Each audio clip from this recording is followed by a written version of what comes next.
Hello and welcome to another episode of Earth911's Sustainability in Your Ear. I'm Mitch Ratcliffe, and we are back to talk again with an innovator doing something I think we can call audacious. Our guest today is Al Sabloy. He is the CEO of Budderfly. It's an intriguing company that offers businesses energy efficiency as a service. Now, that means they install energy efficient lighting, heating, and other upgrades in commercial and retail locations, restaurants, schools and colleges, community buildings, and they do so at no upfront cost and then keep a share of the savings that result from those changes. Now, Budderfly guarantees savings to its customers, earning a profit only if they succeed. And that's why I call it audacious. They're really putting their money on the line here. We've talked to other forms of sustainability as a service companies, but this one is literally betting the farm on the fact that they can make a difference in terms of a company's sustainability. Now, if you think about the size of some of these organizations, it can be giant buildings or they could be small retail locations. And we'll talk about the potential savings in both contexts. Budderfly has really taken off. The company is ranked number 10 overall on the 2021 Inc. 5,000 America's fastest growing private companies list. And in the energy category on that list, they came in number 2. You can learn more about Budderfly at www.budderfly. And Budderfly is spelled Budderfly. www.budderfly.com. Welcome to the show, Al. How are you today?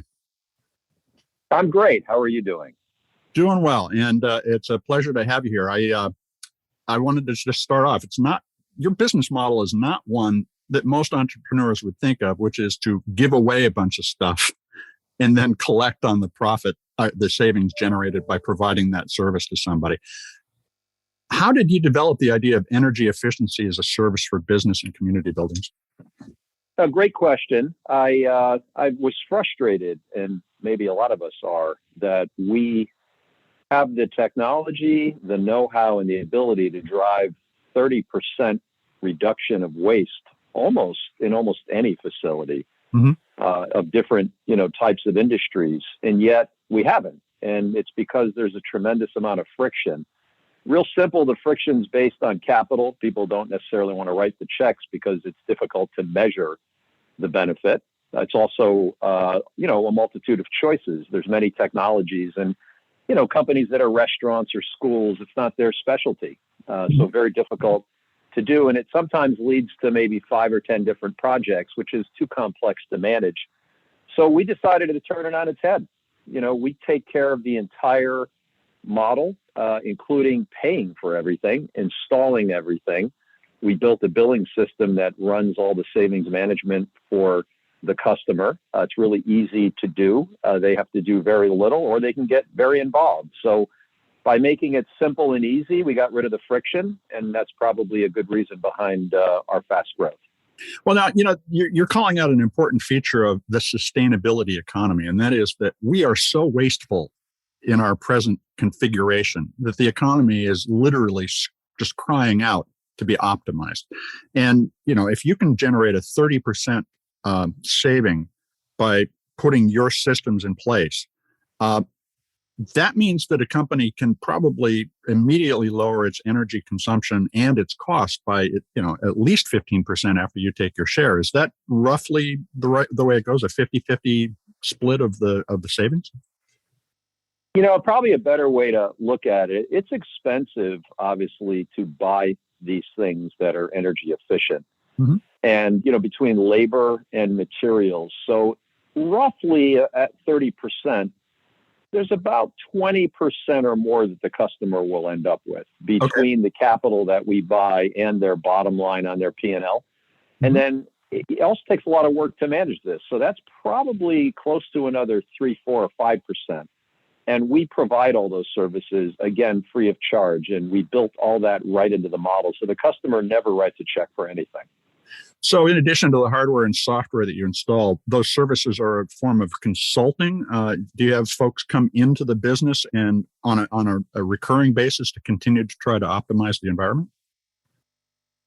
We do. One of the issues I've had in the market is that the world doesn't measure the use of energy in the right place. The meter was put outside the building by the utility to send you a bill. So we put in a full IoT software-based connected network within every facility. And we could have as many as 50 or 100 different measure and control points. And we monitor that every day, 24 hours a day. That gives us access to monitoring equipment. It's whether it's degrading or breaking, that allows us to do maintenance and repair. We also do refrigeration temperature monitoring. We throw that in for food safety because it's good for the energy footprint, carbon reporting, and many other things. It is an ongoing relationship, not just install and walk away. So in terms of the carbon reporting, if you sign up with Budderfly, you really could get a pretty good sense of what your scope 1 and most of your scope 2 carbon emissions look like through monitoring your building's IoT system. Is that a win for the company in terms of its ability to report its environmental performance as well? It's a huge win. Again, it's a fragmented market today, and we've gotten rid of that. Someone would have to go out and buy a solution to do carbon reporting. We bundle it in for nothing. Think of it as an outcome of the model. And in today's world, it's important to understand your carbon footprint. And every day, more companies are announcing the importance of that. Again, we bundle that in and we measure it right down to the kilowatt hour and peak kilowatts as well. So what's involved in getting on board the program? Does the business have to apply and provide you a lot of information about the building? Or do you conduct an audit and then give them a plan? It's pretty simple. And that was part of the design model, is make it easy. Customer more or less just said, yes, I want to do this. We literally have a 2-page agreement, relative to the ESCO world, that those agreements could be 100 pages. Ours is 2. And one of the reasons is we're spending all of our money. Makes it a real partnership.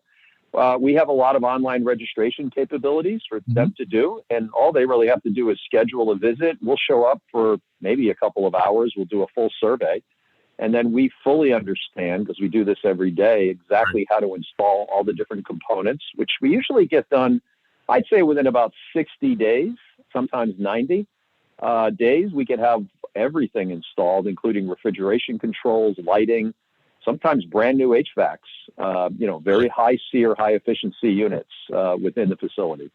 So is the service available nationwide, or are you limited to certain metro areas today? Oh, totally nationwide. We have installations every state in the U.S., including Hawaii. We've got installation and maintenance and support resources everywhere. The business now, we're probably a little over 120 folks. I think we're hiring about 30 in the next year. So we're obviously hiring and bringing good talent on board because of our growth.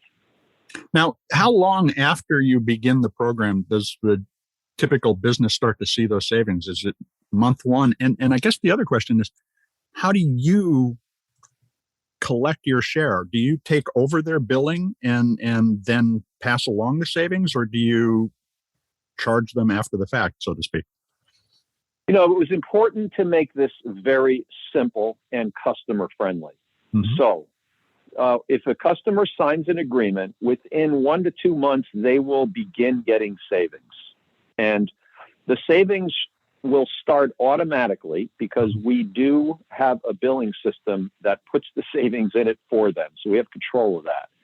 And as soon as we install the first component, whatever it is, a single light, a refrigeration control device, we begin giving them their full savings. And then obviously we're spending a lot of capital in the first 90 days on their facility and upgrading that. So yes, we're the last ones to get paid. We only make money if we get above the savings we gave them, the money we spent on the capital, all of the services we're providing, and then we're the last ones to get anything. And then what we do is, above that certain point, we'll split 50-50 with the customer to give them additional savings to make sure they continue to care, because we all should care. And then we continue to be motivated to put new components in. So we're constantly researching new technologies on their behalf. Now, let me ask this question. It's really from the perspective of our listeners who are also thinking about how to optimize their home. Because as you said, virtually every building in the country is ready to save 30 or 40%. What kinds of technologies do you think are critical to install, whether you're at work or home, to make an immediate difference in power use? It's a great question. And believe me, we sit back every day and say, should we do residential? Mm-hmm. And, when you're building a company, and I've done a few of them, you have to remain focused. And we've got our hands full in the commercial marketplace, as you know. But, put that aside. Most HVAC is a big user of energy. It's probably one of the biggest. Yes. If you're going to blame the climate issue in the world right now, you'd probably say that HVAC is the number one issue. Most people at home have old HVAC equipment, and I'm not going to get technical, but putting in a high efficiency. And by the way, when you buy it, don't just buy the cheap one. Mm-hmm. Most people do that. They just look at price. If you buy a high efficiency unit, you could pull as much as 60% off the use in your home. The second is lighting. Move over to an LED model. You do them one at a time or do them all at the same time. And the last is there's a lot of metering technologies, and they go right on your panel. Most of the home metering technologies don't require too many different devices. It's one basic device, and it'll give you a full measurement of the use cases within your home. So you'll know whether you've got a broken dryer, a hot water heater that's a problem, because you'll see spikes. And those are the three things that I'd recommend that would have a huge impact on home use. Now, you mentioned you're always looking ahead. Are there emerging technologies that you think are going to further reduce buildings' energy footprints? And it's not necessarily what they are, but how much more savings do you think we can squeeze out of the made environment over the course of the next decade? We have that debate in our company constantly. That will land somewhere between 40 and 50%. We think we could ultimately cut it in half. Now, a lot of new technologies, for example, applying solar and batteries. Mm-hmm. While batteries have started to become popular, they really haven't hit mainstream yet. The expense, the complexity of dispatching them when they should be dispatched, having the right electrical infrastructure. We have the EV charging craziness that's going to go on in the next 5 years and the infrastructure to support that. We happen to believe that combining all three of those is a big advantage. We're also, and I'll just give you some examples, that new white paint that was just discovered. Mm-hmm. It reflects the bulk of the heat that hits a building that obviously warms the building up and pushes the HVAC units even harder. We're talking about testing that. And what we do when we do anything is we meter before. We will apply a component like that, and then we will meter after to see exactly what it does. And not just in one location. We typically will do that at 50 to 100 different places, because everywhere is different in the country. There's different climates, angles of the sun, and you have to get really good at this. And that's why we measure the heck out of it. And the last I would say is what I call the envelope. The insulation model mm-hmm. in this world is messy at best. And most people have ignored it. And, you can make energy to cool or warm an environment, but when you're letting it out the building too quickly, that is just full of waste that could have a big impact. Obviously, either way, heat or cool. As right. well. Now, That's correct. Heat or cool. Now, what you just said is that it really is possible for us to cut our emissions by about 50% if we give it a really dedicated effort over the course of the next decade. That's encouraging. It also, what you just described to me is that a company like Budderfly can be the financing mechanism of the flexible grid. We can put in micro generation on a building, sell power back to the grid, store it locally so that you could charge EVs as you're talking about. That's a very dynamic environment, and one in which you potentially are really going to have a great deal of influence. What do you think the most important policies or incentives we need to put in place to help people wake up to the opportunity to save both money and environmental impact? Well, it's a big question. I'll try to be brief. We don't have a lot of time, but I believe the utilities have missed what I call the important space is within the facility, not outside the facility. So think about it. The power comes in, it runs through a meter, they measure it, and they're forever gone. But all the action's gone on inside the facility. Yeah, they're infrastructure. Exactly. That's right. So the notion of a facility grid is the grid inside the building. And that's where all the intelligence needs to be, if you think about it. So we swooped in as a little company. We think of the software as a cloud over the building, connected to the actual use points within the building. It's really the brains of the operation, and our ability to control that real time comes with the network. And we just found a way to give it away where everyone else charges for it. So that's a start. But the regulatory side, the way they do incentives, they do it by component. Well, you know what? You need to measure the total outcome.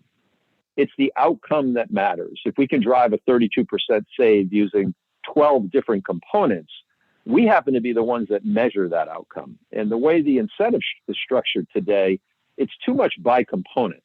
They'll say, well, we're hoping that HVAC's going to save its 8%, but who could figure that out on a utility bill? It's almost impossible. So I'd love to see what I call an aggregate incentive model, which does it on the total outcome. But to enable that, you need a solution like ours, obviously, to measure the total outcome. Well, and measurement, as we've talked about extensively already, is the key to rethinking all of this. We've simply ignored most of this inefficiency. It was easy because energy was cheap, or rather, we weren't counting the real impact of the cost of energy.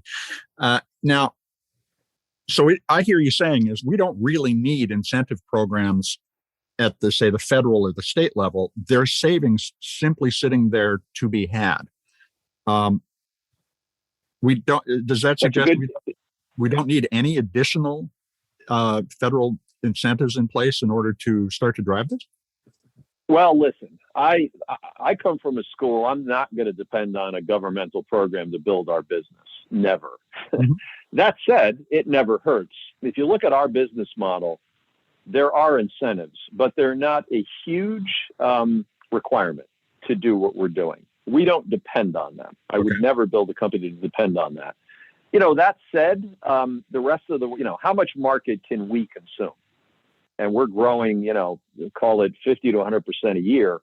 And still at that rate, we're going to put a dent in the climate issue. But believe me, there's a huge market out there. Oh, yeah. So incentives do help, but they're too complex. And when they're too complex to collect, to manage, to measure, and everybody involved, it becomes more friction. And that was to my initial point when you asked about our model.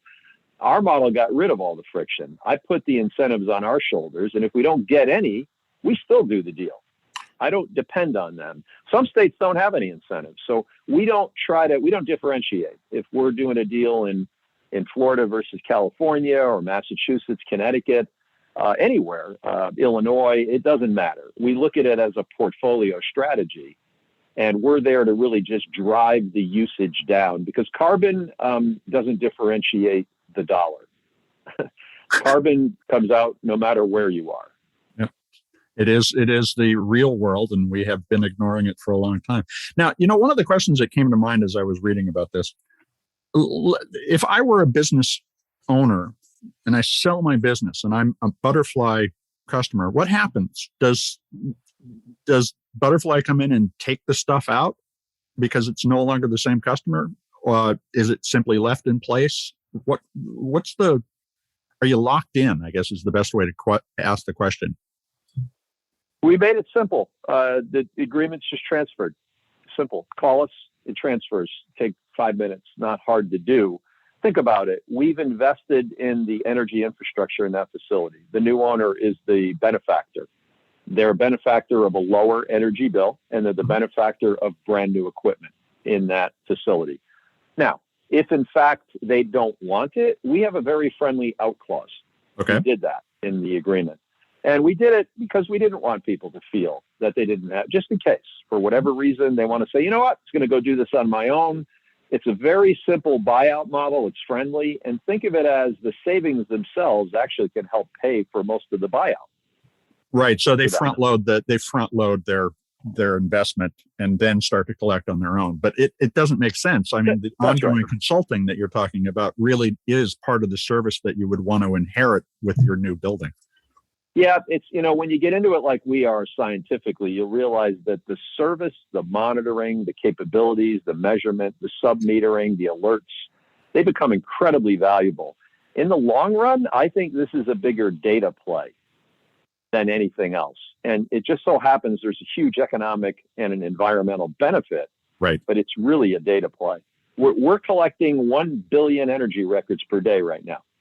And we've got that in a full analytics engine. It's amazing to watch and to see some of the patterns that are emerging. So that's really getting fun here.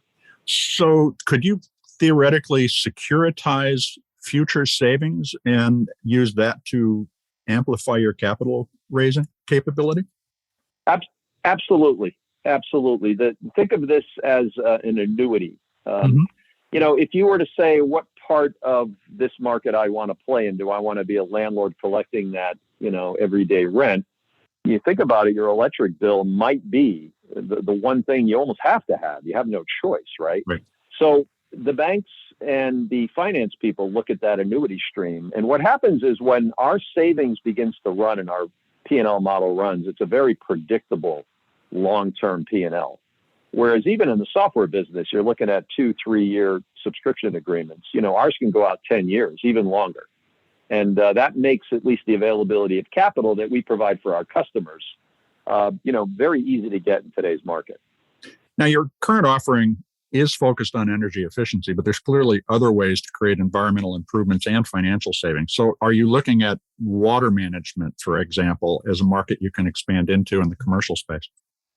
We absolutely are. Probably next year, we'll be adding water. We've had a lot of our customers request it. And think about it. We've got the network connected already.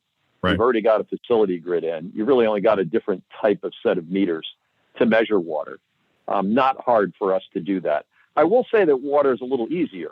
Electricity is a little trickier. There's a lot more use points in electricity typically than water. But water is expensive for a lot of people. So it can have a big impact. And then there's gas.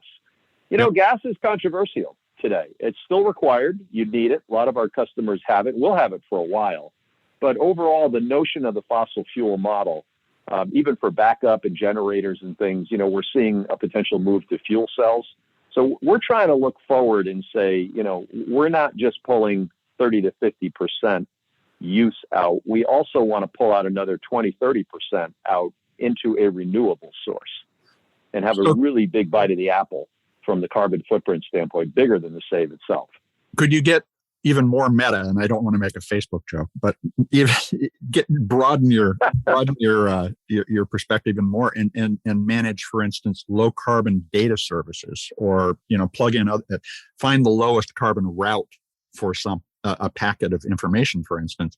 But that adds up over the course of days and months and years to massive potential savings. It sounds to me like, as long as you can measure something, you've got an opportunity to make that into a viable service for your customer. Well, absolutely. Also, if you and I were to sit back and say, how do we fix this problem? We'd say, well, first thing we got to do is we have to get everyone to work together. Mm-hmm. That's not easy to do. Well, think about our model. Budderfly comes in and we're amassing thousands and thousands and thousands of locations all bound together in the same software model. So we can now aggregate those outcomes. So we can say to the utility, hey, you need how many kilowatts? You're having a shortage in Southern California. Let us know. 2 seconds flat. We can hand them whatever they need and prevent the building of additional power plants, et cetera. So the power of aggregation becomes really, really strong. And from a carbon standpoint, there's a lot of waste in these power plants. You have no idea, because they need to stand ready. Oh, yeah. And when they stand ready, they're basically burning carbon for thinking that they're going to need it for people. And we have the ability to bring more real-time optimization to that model as well. Oh, okay. So managing the edge of the network, in this case, the grid, you could actually lower the demand during the peak hours and lower the carbon emissions at the generation plant. Fascinating. Absolutely. Take Southern California. Let's say we have 1,000 locations and we can deliver 10 kilowatts per. Do the quick math, and we can do that within 2-second requests and have very little operational impact. Maybe we dim the lights by 40%. You don't even notice it, as an example. Right. Or we cycle up 1 degree on the HVAC units quickly. All of a sudden, we've just literally given them demand relief in seconds and avoided blackouts. We've avoided too many plants that are running, waiting and expecting people to use the power when they don't. Well, as I said, this is audacious. Al, this has been fascinating to learn about. How can people, a business owner, a school, or a community building manager, get started with Budderfly? Well, listen, go to our website, Budderfly, and let's again repeat, it's Budderfly with 2 D's yep. as opposed to T's, budderfly.com, simple. And we've got a lot of good content, information, ability to sign up. Love to hear from you and chat with you about the opportunities. And together, we can save a lot of money, and more importantly, we can save the world together. Well, Al, thanks very much for the time today. Thank you. I've enjoyed it. We've been talking with Al Sabloy. He's the CEO of Budderfly. That's Budderfly with 2 D's, not 2 T's. You can find out more at budderfly.com. Folks, as Al pointed out, we have just started to measure the inefficiency, what we used to treat as the externalities in our economy, that represent a vast opportunity to improve the efficiency of everything we do and therefore reduce our environmental impact. I hope you'll take a few minutes to think about this for your business. Do you have a retail location, an office space that maybe folks are finally coming back to after the pandemic?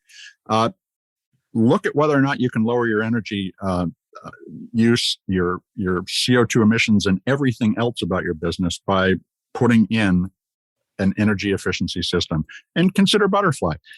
Also, we hope you'll share this with your friends. This podcast and all the podcasts that we work on, we would definitely appreciate you sharing it with everyone you know. Let's get these ideas out there and change the world just a little bit.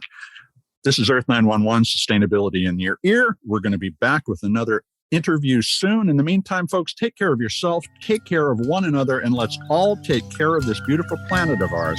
I'm Mitch Ratcliffe. We'll be back soon.